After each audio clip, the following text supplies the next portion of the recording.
Hello and welcome back to Doctor Who Season Review, and today we'll be reviewing Season 54, also known as Series 4 in the modern era of Doctor Who. First up we got Voyage of the Damned. Excuse me. This one, personally, I think is a decent Christmas special. It introduces us to Ashrapeth, who's played by Kylie Minogue. She's good, I guess. David Tennant's brilliant in it, and it's got one of my favourite lines from the series, from the season. Here's a quote from the series, from this episode. "I'm the Doctor. I'm 903 years old. I'm the man who's going to save your lives and all 6 billion people on the planet below. You got a problem with that? In that case, allons-y." Yeah, it's fantastic. Overall, the story's okay. I mean, I like the hosts. I think they're great, and the rest of it is good. The rest of it's good. Good. Next, we got Partners in Crime. Now, this is the second adventure of Donna Noble. After 2 years without Donna Noble, we finally figure out where Donna Noble went, and this is where she went. She went to work. And basically, it's a whole setup to bring these two together, bring the Doctor and Donna back together, to stop an alien invasion. Well, not really an alien invasion, more like a foster home. The villain of this story is a foster parent, like many other foster parents, just wants to provide something for the kids, but she does it in a way that's inhumane and hurts people. Essentially, she's killing people to create babies. And that's not really good for an economics or an ecosystem or something like that. I don't know. It's all timey-wimey. Overall, Partners in Crime, it is good. It's just the villain was just lackluster, to be honest. Next, we got The Fires of Pompeii. I really like The Fires of Pompeii. It's really good. It's set in 76 AD, after death. And it is the Doctor and Donna have just landed in Pompeii, and they've landed on the day where Mount Vesuvius is going to erupt and kill millions of people. In the end of the story, the Doctor has a choice whether he's going to save them or let them die. Donna asks him very politely and straightly. And then even asks him, even angry, even angrier, and saying, "Don't save the whole town, just save someone." And he saves Caecilius and his family. In the next couple of videos, once we get to Peter Capaldi, we'll talk more about that. I'll talk more about that scene and why and the consequences of doing that. We'll see a bit more of that later. Overall, The Fires of Pompeii, it's good. It's a really good story. I really like this one. Next, we got Planet of the Ood. It's okay. I mean, the Oods are good. At least they're not evil or anything this time. Although a few of them do go red-eyed. The main villain is the man who's in charge, and he's alright. He turns into an Ood, which is quite interesting. Yeah, the Donna sees a different side of the Doctor that she's never seen before, and she has to comply whether she wants to travel with him anymore. Obviously, she says yes, she wants to travel with him again. It's only because he did what he did. He just stood there and didn't help the guy because he was in the wrong and he was in trouble. And the Ood were going to teach him a lesson, not to mess with their kind and lock them up like savages, which is probably what happened. Which is what happened in the Impossible Planet and the Satan Pit. You can't control people. That's not how it works. Overall, this story's good. Next, we got the Sontaran stratagem. I'm not very keen on the Sontarans, to be honest. I mean, they're good in this, but like, it's so boring. Nothing happens. And it's like saying, well, what are you gonna do about it? I'm like, I don't know. It's like, what the hell? Overall, it's okay. It wasn't a great story, to be honest. And I don't like part 2 either. Next, we got The Poison Sky. This is part 2. It's a bit better than part 1. But still, it's still boring. The characters are dumb. The plot is dumb. All of it is dumb. I just don't like it. I just don't like the Sontarans. I think they're a terrible race of aliens. And they're not scary. They're literally potato heads. Honestly, come on. Anyone gonna take those freaking guys down? They were more scary in the bloody classic series. And that's saying something. Next we got The Doctor's Daughter. The Doctor's Daughter is good. It's fine. I like the Hath. I like Martha. I like Donna. I like the Doctor in this. And I like the Doctor's daughter, who is played by Georgia Moffat, who later becomes his wife, Georgia Tennant. They get married, I think, like around 2009, 2010. They get married, which would mean that David Tennant becomes Peter Davidson's father and son-in-law. You know, because they are close. Those two, they are close. They are quite best. They're like best friends. They talk about Doctor. They go on about talking Doctor Who. Yes. Who played the 5th Doctor. The Doctor's Daughter. It's okay. It's not spectacular. It's not amazing, but it's something to watch. Next, we got The Unicorn and the Wasp. It's okay. I really like the Wasp and that. I think the Vicar's fantastic. I think he's hilarious. The plot is good. It's like a murder mystery with Agatha Christie's in there as well. Like, holy shit. It's like, I don't think Doctor Who's ever tackled one of that in their lives. But I'm so glad that they did tackle it, because it is an important story. It is important.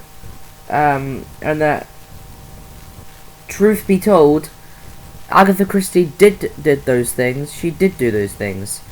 Specifically, what they say at the end, that she drove all the way to a lake, to a river or something, to a pond, and then she just went to a centre and never really left. There's a real good mystery behind that, I think. And the Doctor and Donna, they are hilarious. Here's a quote. I'm the Doctor, and this is my plucky young assistant who helps me out. Plucky? There were no police women in 1926. And should we just call the real police then? Nope. You don't want Mr. Constable on your tails. Overall, it's okay. Next, we got Silence in the Library. Silence in the Library, it's okay. I like the Vashon Narada. I think they're very scary. And it's the first time I meet River Song. But it's her last time meeting the Doctor. Because we'll get on that in the next part. Overall, this story is pretty decent. I don't like any of the other characters, to be honest. All I care about is the Doctor, Donna, and River. Those are the ones Those are ones I care about in the story. Overall, it's okay. Next, we've got Forest of the Dead. It's okay. I mean, it's good.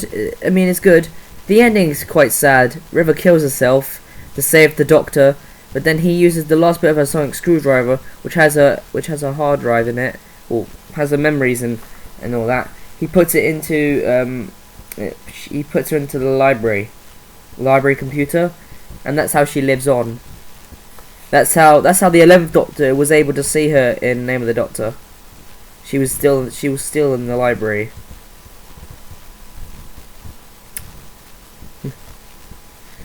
Yeah. Overall, Forest of the Dead is good. Next we got Midnight. I don't like this one. It's boring. The characters are stupid. The Doctor goes absolutely berserk, or ape shit, as I like to put it, and he's just so freaking weird. The plot is dumb.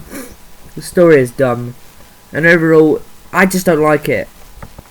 Next, we got Turn Left. Now, this is a decent improvement from the last episode. It's all set around Donna, how she makes one choice or one choice only. Does she go to save the Doctor, or does she go and get a proper job? Overall, it's okay. It's an alright story, I guess. Next, we got The Stolen Earth. It's an okay part, I guess. And the Daleks are okay in it. And it has the return of Rose, Sarah Jane, Mickey Smith, and Jackie Tyler. And overall, it's very decent. It's a very decent story. Next, we got Journey's End. It introduces us to a new Doctor, the Metachrist Doctor, who would later in life become the Valiard and want to show the Doctor's regenerations. That's because the reason why the Valiard wanted to steal the Doctor's regenerations back when he was the 6th Doctor was because he only had one heart and he couldn't regenerate. So he knew he'd die. So yeah, so he needed to get his regenerations to save him. Overall, Journey's End is good. The beach scene I still don't really care for, to be honest. And overall, and I'm so sad that Donna went away, but she's safe now. Overall, it's good. Next, we got the Next Doctor. The Next Doctor is okay. It's not one of the best Doctor Who stories, to be honest. You know, David Morrissey, he's pretty good as Jackson Lake, who pretends to be the Doctor. The Cybermen, they're useless. The Cyber Leader, and the Cyber King or something is cool. And overall, the plot of the story is decent. Next, we got Planet of the Dead. I like Planet of the Dead. I think it has a decent premise, a decent story behind it. But I just don't think the other characters just work for me, to be honest. I mean, the only one that really works for me is Lady Christina's character. I think she was exceptionally written pretty well. And the fact that the BBC had money to go to a desert in Dubai, to go to Dubai, was really something that I don't think any other production team of Doctor Who was able to ever do. But overall, it made a good Doctor Who story, and it was the first filmed in HD. So I guess you got credit for that, I guess. Overall, it's good. Next, we got the fan favourite, The Waters of Mars. Now, personally, I don't think this is great at all. I think it's very filler. I think it's too long. I think it's really, really boring. The only good redeeming quality at the end is when the Doctor says a quote from the story, and he says, "Time Lord victorious." First, I thought I was just a survivor, but I'm not. I'm the winner, and there's no one to stop you. No. Overall, it was just weird, and the water monsters were dumb. All of it was just really dumb, to be honest. Overall, it's okay. Next, we got the End of Time Part 1. The Return of the Master. And how he returns is that he uses his followers use magic or voodoo to bring him back. And I thought that was interesting. But I also, at the same time, I also thought it was stupid. As you do. The End of Time Part 1, it is kind of dumb. It is kind of stupid. But I really like Wilf as well. I think he's good. I think the Doctor and Wilf... no. And the Doctor and Wilf, they're pretty good. And finally, we have The End of Time Part 2. Now, did this pay off for the whole series? The whole season? And David Tennant's final season as the Doctor? Yes, it did. I really like The End of Time Part 2. I like the Time Lords, I like the Master, I like the Doctor, I like Wilf. And I like the whole plot of the ending of this story. And the Doctor, he goes to meet all his friends, even including Rose, which apparently the ending is set in 2005 apparently, and it's set in January the 1st, which is 2 months before Rose aired on the 26th of March 2005.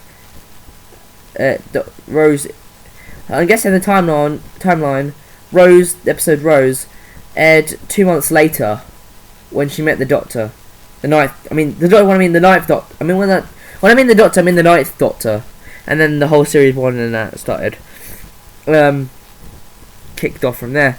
Overall, the End of Time is pretty decent. And the regeneration from David Tennant to Matt Smith is pretty good. So join me next time For season 55, we'll meet the 11th Doctor and Amy Pond and the return of River Song, the return of the Weeping Angels, and the cracks in time. Don't forget to subscribe to the official Spider-Man Project 2004 YouTube channel.